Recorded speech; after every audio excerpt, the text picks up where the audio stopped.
Refrigerator एक ऐसी वस्तु है जिसमें रखी हुई कोई भी वस्तु को सूर्य का प्रकाश नहीं मिलेगा, पवन का स्पर्श नहीं होगा। आप जानते हैं कि रेफ्रिजरेटर जो काम करता है उसके एक बुनियादी सिद्धांत है। वो क्या सिद्धांत है? आपके रूम का जो टेम्परेचर है, आपके कमरे का जो तापमान है, उससे नीचे का तापमान वो पैदा करेगा। अब ये प्रकृति की मदद से नहीं हो सकता, क्योंकि प्रकृति की मदद से तो आपका रूम टेम्परेचर 30 डिग्री, 35 डिग्री या 22 डिग्री, 25 डिग्री है, तो प्रकृति के विरुद्ध जाकर उसको काम करना पड़ेगा। तो उसके लिए कुछ एक्स्ट्रा एफर्ट्स लगेंगे। तो ऐसी गैस रसायन शास्त्र में जो तापमान को कम करने में काम में आती हैं, उन गैसों का इस्तेमाल रेफ्रिजरेटर करेगा।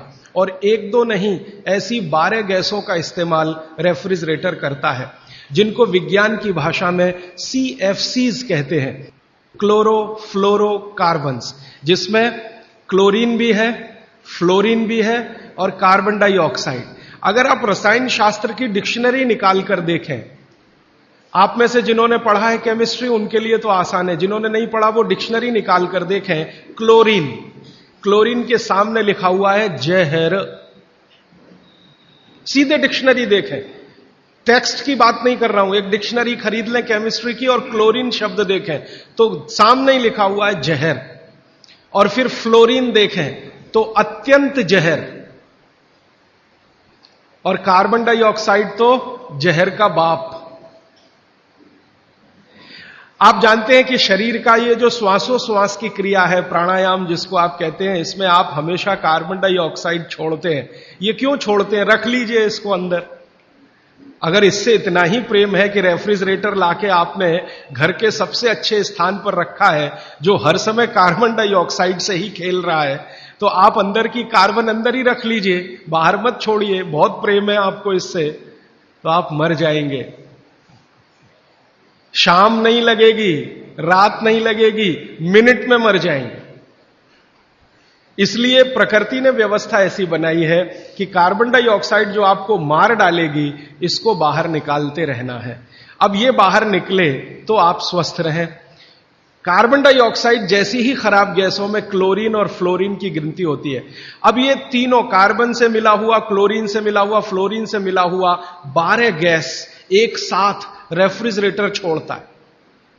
CFC1 गैस का नाम है, CFC1, CFC2, CFC3, ऐसी CFC12 तक 12 गैसें एक साथ छोड़ता, 24 घंटे छोड़ता रहता है, क्योंकि वो चालू है आपके घर में।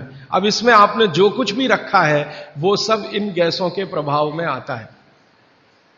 आप बोलेंगे जी हमने तो भोजन को ढककर रखा है। कितना भी ढक के रखिए, क्योंकि गैसों का असर इतना तीव्र है कि स्टील को तोड़ के निकल जाने वाली गैसें हैं। स्टील के मोटे पट्टे को रख दीजिए, उससे निकल जाने वाली गैस है, हाई प्रेशर की। तो अगर आप इतने सारे जहरीली गैसों से युक्त भोजन को 2 घंटे, 3 घंटे, 5 घंटे उसमें रख के फिर खा रहे हैं, तो माफ कीजिए, आप भोजन नहीं जहर ही खा रहे हैं। बस जहर में अंतर इतना है कि एक जहर है तात्कालिक और दूसरा है दीर्घकालिक। दीर्घकालिक जहर थोड़ा थोड़ा खाएं तो 5-7 साल में पता चला देगा, तात्कालिक खाएं तो 1 मिनट में आपको पता चल जाए। तो इसलिए मेरी आपको विनती है कि आपके घर में रेफ्रिजरेटर अगर ले लिया है तो इसका इस्तेमाल कम करिए, सबसे अच्छा है बंद करिए, और मेरी बात माने तो बेच दीजिए। कोई भी सेकंड हैंड खरीद लेगा, और नहीं बिकता तो लोहे के भाव में बेच दीजिए, तो भी आप फायदे के सौदे में रहेंगे। क्योंकि इसके रखे रहने से जो मन में लालच है, लालच पता है क्या है? अगर ये है तो कुछ तो करो इसका, अगर ये है तो कुछ तो करो इसका, अगर ये है तो कुछ तो करो इसका। तो कुछ तो के चक्कर में हम जबरदस्ती ज्यादा खाना बनाते हैं और इसमें रखते जाते हैं। सवेरे का शाम को, शाम का अगले दिन सवेरे, अगले दिन का शाम को, ये चक्कर चलता रहता है। और ये चक्कर में खाने का, पोषकता का नाश होता रहता है। और मैं आपको एक विनम्रता पूर्वक दूसरी जानकारी देना चाहता हूं कि रेफ्रिजरेटर का आविष्कार हुआ तो उसके पीछे कारण क्या था। हर वस्तु के आविष्कार के पीछे कारण होता है। तो इसका कारण था ठंडे देशों की, ठंडे देश हैं America, Canada, Germany, France, Sweden, Switzerland, Denmark, Norway, इन देशों की आबो हवा। आप जानते हैं कि ये ठंडे देश हैं, -40 डिग्री सेंटीग्रेड तापमान होता है और ज्यादा से ज्यादा प्लस में जाएं तो 15 से 20 डिग्री सेंटीग्रेड रहता है। तो 15-20 से -40 तक टेम्परेचर का जो वेरिएशन है ये बहुत तकलीफ देने वाला वेरिएशन है। आप कभी एक अनुमान करने के लिए प्रयोग करिए, मैंने किया था। मैंने एक प्रयोग किया था कि एक बार मैंने क्या किया, बर्फ का सिल्ली 1, 2, 3 चारों तरफ से लगा के मैं उसके बीच में लेट गया, तो 15 मिनट में मेरा शरीर अकड़ गया। 15 ही मिनट में, जबकि मैंने खूब प्राणायाम और ये सब किया, 15 मिनट में शरीर अकड़ गया। और उस दिन मैंने मेरी बायोकेमिस्ट्री को ऑब्जर्व किया तो मैं बहुत ही परेशान था। फिर मैंने सोचना शुरू किया कि उन लोगों का क्या होता होगा जो इसी बर्फ के तापमान में 6-6 महीने सोते हैं, रहते हैं, लेटते, उनका क्या होता हो। 8-8 महीने धूप नहीं निकलती कनाडा में, अमेरिका में, यूरोप के देशों धूप नहीं निकलती, टेम्परेचर नहीं होता, और यही परिस्थिति में उनको सोना पड़ता है। तो कितनी तकलीफें उनके शरीर को होती होंगी, और शरीर के साथ उनके भोजन को होती होंगी, क्योंकि शरीर भोजन से ही है। तो भोजन को ये सारी तकलीफें थोड़ी कम हो, उसके लिए वहां के वैज्ञानिकों ने रात दिन मेहनत करके ये मशीन बनाई।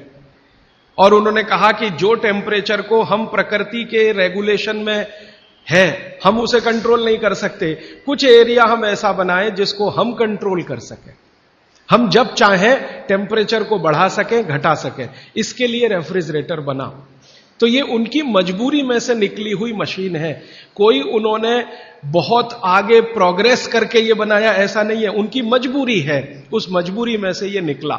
और उनकी सबसे बड़ी मजबूरी ये है कि एलोपैथी में कई दवाएं ऐसी हैं जो ज्यादा तापमान पे खत्म हो जाती हैं और कम तापमान पे भी खत्म हो जाती है। बहुत सारी दवाएं एलोपैथी में ऐसी हैं जो हाई टेम्परेचर पे भी खत्म हो जाती हैं, माने उन दवाओं का असर नहीं रहता, लो टेम्परेचर पे भी खत्म हो जाती हैं। तो उन दवाओं को रखने के लिए एक टेम्परेचर हमारे कंट्रोल में रहे, इसके लिए फ्रिज बना।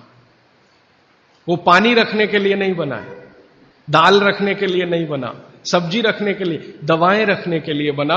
और आपको एक और जानकारी दूं कि यूरोप में ये जब आविष्कार किया सबसे पहले, तो मिलिट्री के लिए इसका उपयोग हुआ था, और मिलिट्री के लिए ही ये बना था, क्योंकि आर्मी के जो सैनिक हैं वो चुस्त दुरुस्त और तंदुरुस्त रहने चाहिए, जब जरूरत हो दवाएं उनको समय पर उसी टेम्परेचर की मिलनी चाहिए। इसके लिए ये फ्रिज आया, ये हमारे लिए नहीं बना, हिंदुस्तान के लिए तो इसकी कोई आवश्यकता नहीं। और यूरोप में एक दूसरी समस्या है, आप जानते हैं कि जहां 6 से 8 महीने बर्फ पड़ेगी वहां हर चीज जरूरत की समय पर नहीं मिलेगी। मान लीजिए ये जो समय है ना, दिसंबर, जनवरी, फरवरी, मार्च, ये सब वहां बर्फ का समय है। अब इस बर्फ के समय में वो चाहे कि आलू चाहिए, नहीं मिलेगा, टमाटर चाहिए, नहीं मिलेगा, भिंडी चाहिए, नहीं मिलेगी, गाजर चाहिए, कुछ नहीं मिलेगा उनको। बर्फ मिलेगी, खा लो तो खा लो, नहीं तो उसको गर्म करके पानी बना लो, और कुछ नहीं मिलेगा। तो जो कुछ नहीं मिलेगा उस समय कुछ चीजों को स्टोर करके रखने के लिए रेफ्रिजरेटर है। जब मिल रहा है तो इकट्ठा खरीदो और स्टोर करके इसको रखना शुरू कर दो। अब गलती तो यह हो गई हम लोगों से कि हमने बिना सोचे समझे विचार किए उनकी नकल के साथ ये ले आया अपने घर में, और ऐसे लोगों के घर में भी ले आया जो केमिस्ट्री बहुत अच्छे से जानते, जो क्लोरोफ्लोरोकार्बन्स को रोज पढ़ते हैं और पढ़ाते हैं, उनके ही घर में फ्रिज। मैं कहता हूं प्रोफेसर साहब आप ये क्या गजब कर रहे हैं, आप तो जानते हैं, क्या करें, पत्नी नहीं मानती, बच्चे नहीं मानते, तो आपकी केमिस्ट्री पत्नी को क्यों नहीं समझाई अभी तक? तो कहते समझती नहीं। तो मैंने कहा फिर आप प्रोफेसर क्यों हो गए? जो आप अपनी पत्नी को केमिस्ट्री नहीं समझा सके तो बच्चों को कैसे समझाएंगे? आप अपने बच्चों को नहीं समझा सके, दूसरों को कैसे समझाएंगे? तो मुश्किल यह है कि हम विज्ञान पढ़ रहे हैं लेकिन वैज्ञानिक नहीं हो रहे, अपने जीवन में नितांत विज्ञान के विरुद्ध काम कर रहे हैं। प्रकृति और विज्ञान के विरुद्ध अगर कोई चीज सबसे खराब हमारे घर में है तो प्रेशर कुकर के बाद यही है, रेफ्रिजरेटर। तो मेरी विनती है कि आप इसका रखा हुआ खाना मत खाइए, क्योंकि वो जहर हो जाता है।